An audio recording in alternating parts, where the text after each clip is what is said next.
अपनी स्क्रीन पर उपद्रव के वीडियो देख रहे हैं। ये यूपी के संभल जिले के हैं, जहां आज यानी रविवार सुबह जमकर बवाल देखने को मिला।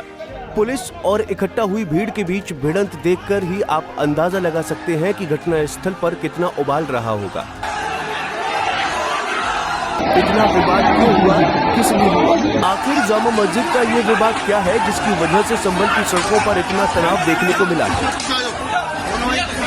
दरअसल जिस जगह पर जामा मस्जिद है उसको लेकर हिंदू पक्ष का दावा है कि मस्जिद का निर्माण हरिहर मंदिर को खंडित कर किया गया है। ये मंदिर कल्कि भगवान से जुड़ा है। बाबर ने 1529 में इसे आंशिक रूप से खंडित कर मस्जिद का निर्माण करवाया था। हिंदू पक्ष की ओर से जो कोर्ट में याचिका दी गई है उसमें 2 किताबों और एक रिपोर्ट के आधार पर बनाया गया है, जिसमें बाबरनामा, आईने अकबरी और ASI की 150 साल पुरानी रिपोर्ट को आधार बनाया गया है। याचिका में बाबरनामा के पेज नंबर 687 का जिक्र किया गया है कि बाबर साल 1529 की जुलाई में संभल आया था और उस समय हिंदू बेग कुचिन हुमायूं का सेवक था। उसने के हिंदू मंदिर को मस्जिद में बदल दिया था, जो कि बाबर के आदेश पर किया गया था। साथ ही आईने अकबरी के पेज नंबर 281 का हवाला देते हुए कहा गया है कि संभल शहर में हरिमंडल नाम का एक मंदिर है जो एक ब्राह्मण का है, जिसके वंशजों में से 10वां अवतार इसी स्थान पर प्रकट होगा। वहीं ASI की 150 वर्ष पुरानी रिपोर्ट में भी इस जगह को सतयुग, त्रेता युग और द्वापर युग से जुड़ा हुआ बताया गया है।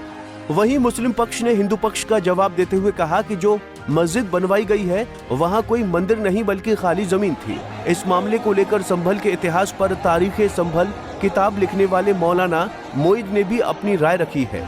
उनका कहना है कि बाबर ने मस्जिद नहीं बनाई बल्कि उसकी मरम्मत करवाई थी। जानकारी के लिए बता दें कि बीते 19 नवंबर को हिंदू पक्ष की याचिका को लेकर कोर्ट में सुनवाई हुई थी और उसी दिन जामा मस्जिद में सर्वे हुआ था, जिसके बाद आज दोबारा 24 नवंबर को सर्वे का काम शुरू हुआ तो हजारों से अधिक संख्या में पहुंचे लोगों में से कुछ लोगों ने पुलिस पर पथराव किया, जिसके बाद पुलिस को मजबूरन आंसू गैस के गोले दागने पड़े। इस दौरान उपद्रवियों ने पुलिस से जुड़े कुछ लोगों की गाड़ियों में भी आग लगाई।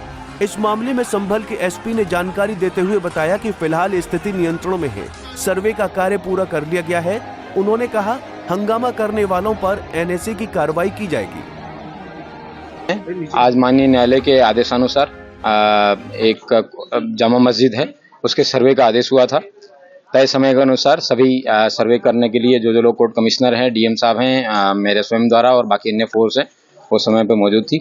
कुछ लोगों द्वारा उस सर्वे का विरोध करने के लिए लोगों को इकट्ठा किया गया और इकट्ठा करने के बाद में उन्होंने सर्वे जब चल रहा था उस समय उन्होंने पुलिस पर पत्थरबाजी करना शुरू किया। पुलिस ने उसका जवाब दिया है और उन लोगों द्वारा कुछ पुलिस के सब इंस्पेक्टर्स हैं और उनकी गाड़ियां जो जामा मस्जिद के परिसर के पास में खड़ी थी उनमें आग भी लगाई गई है।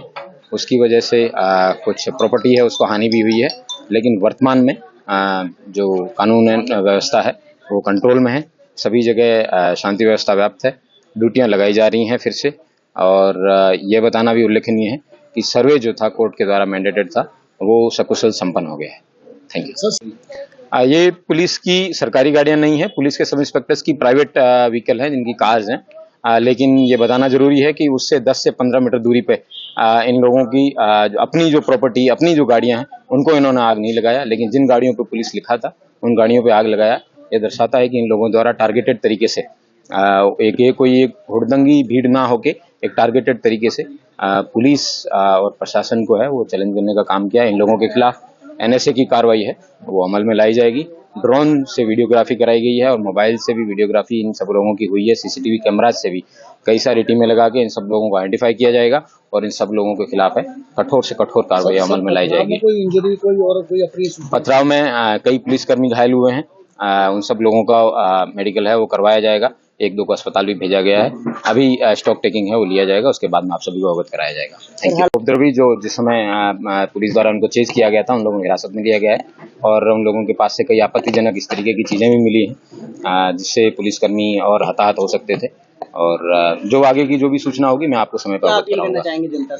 जनता से यही अपील है कि जो भी व्यक्ति संभल का कानून व्यवस्था को हाथ में लेने का प्रयास करेगा, कठोर से कठोर कार्रवाई उसके खिलाफ अमल में लाई जाएगी। ये लोगों के उकसाने पे या फिर किसी मोटिव से पुलिस और इस तरीके के प्रशासन पे अगर कोई अटैक करेगा तो उसको बख्शा नहीं जाएगा।